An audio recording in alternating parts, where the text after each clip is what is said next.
দেখেন এই রাস্তাটার অবস্থা, দুই পাশে ছোট ছোট পাথর পড়ে আছে, মাঝখানে দিয়ে পাথর আছে।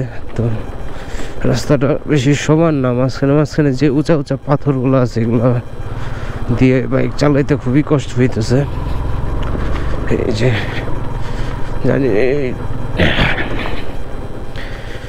এরকম রাস্তায় তো চালাইতে গেলে একদম পুরো শরীর ব্যথা হয়ে যায়।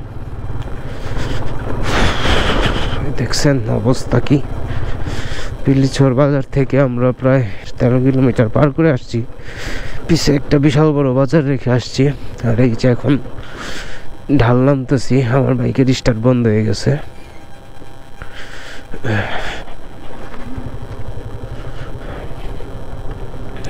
বুঝলাম না কেন বাইকের স্টার্টটা বন্ধ হয়ে গেল। দেখতে পারতেছেন কি খারাপ অবস্থা এই জায়গাটার। নামতে গেলে কিন্তু প্রচুর প্রচুর রিস্ক নামার সময়।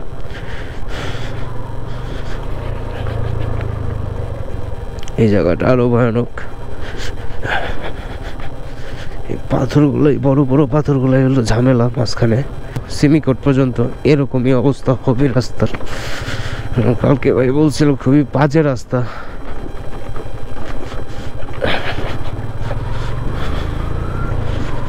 হাতের মধ্যে প্রচুর প্রেসার পড়তেছে, হাতের মধ্যে প্রচুর বলতে অনেক প্রেসার পড়তেছে, অনেক। অলরেডি বাম হাতটা ব্যথা হয়ে গেছে। ঢাল উঠবো মোটামুটি, এই ঢালটা অনেক ওরকম ঢাল না, কিন্তু এই যে পাথরের জন্য হলো সমস্যা হইতেছে এই ঢালগুলোতে। মাঝে মাঝে পাশের পাথরগুলো দেখলে ভয়ই লাগে যে পায়ের মধ্যে এসে লাগবেই নাকি। বাই চান্স পায়ের মধ্যে এসে লাগলে একদম পা ফেটে যাবে। খুবই বাজে অবস্থা রাস্তার, খুবই একদমই বাজে অবস্থা।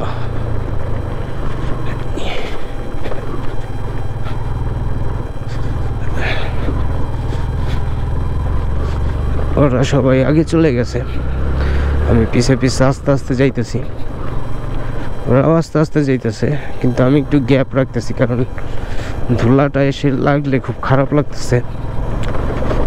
ভাইজরটা একটু গ্যাপ, একটু ফাঁকা করে রাখছি ভাইজরটা, কারণ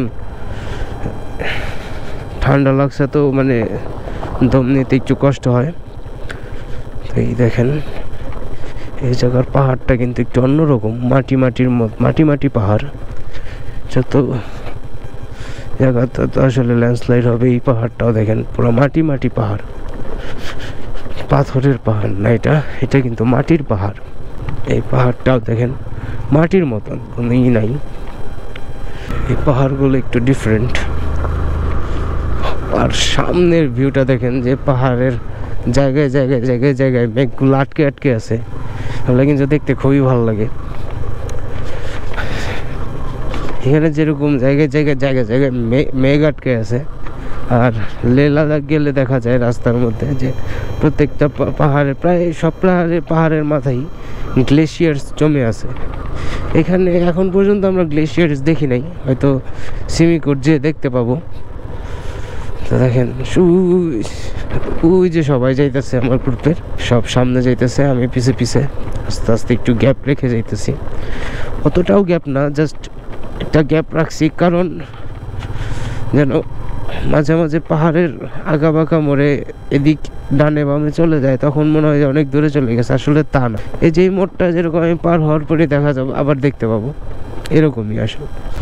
এই জায়গাটা পুরাই ল্যান্ডস্লাইড জোন, দেখতেই পারতেছেন কি অবস্থা এই জায়গাটার। খুবই বাজে অবস্থা, একদমই বাজে অবস্থা। দেখেন এই পাথরগুলো হয়তো এখানে এসে পড়ছে। কালকে সুমন ভাই বলছে যে সামনে আরো ভয়ানক, এর থেকেও ভয়ানক রাস্তা যদি থাকে, কিভাবে যে যাব সেটাই চিন্তা করতেছি। দেখতে পারতেছেন অবস্থাটা।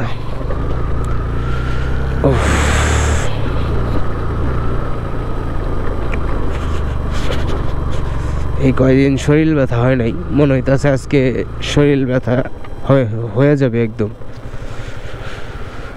এই দেখেন আমরা কিন্তু ভয়ানক রাস্তায় চলে আসছি অলরেডি।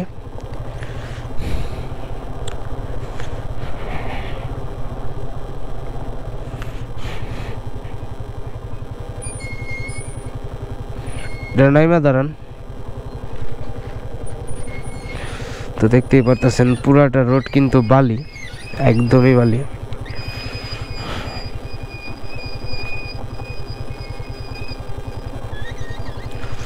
খুবই বাজে অবস্থা।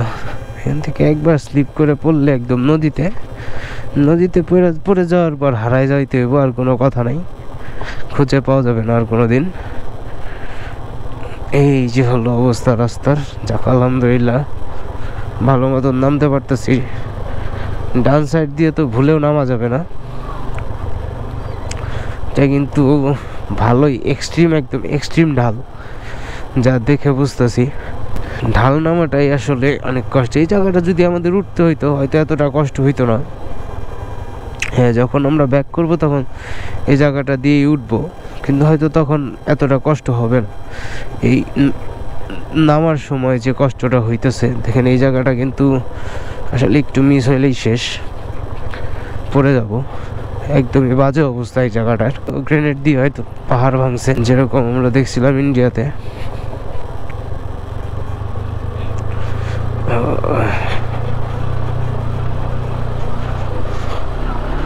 আলহামদুলিল্লাহ এই বড় ঢালটা যে নামতে পারছি এটাকে অনেক, সব মোটামুটি একটা সমতলে চলে আসছে। আবার দেখতে পারতেছেন এখানে গরু ছাগল নিয়ে উনি যাইতেছে হয়তো খাওয়াইতে ওইগুলারে। পাহাড়ে এরকমই সব গরু ছাগল ছাড়া থাকে, সন্ধ্যার আগে আগে নিয়ে আসে, আটকে রাখে, আবার ছেড়ে দেয় সকালবেলা।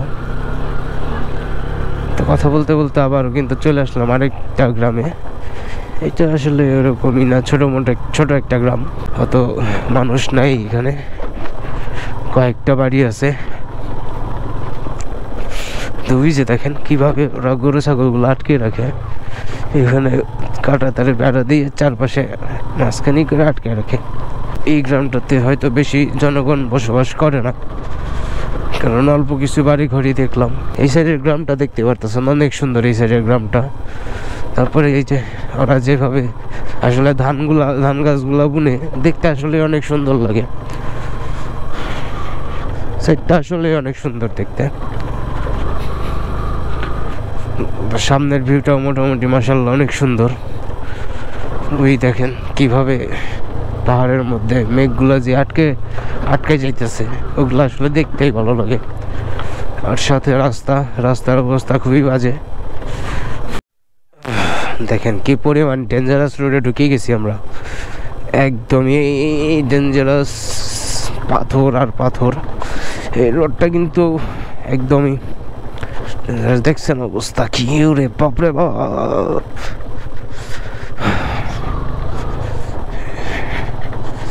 এরকম রোডে একটু রিক্স হয়ে যায়, একটু না মোটামুটি ভালোই রিক্স হয় এরকম রোডে।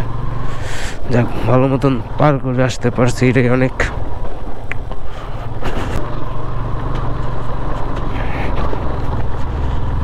বেশি পারে চলে আসছি, বাম সাইড দিয়ে চেপে যাওয়াটাই ভালো, ডান সাইডে এরকম জায়গা খুবই কম।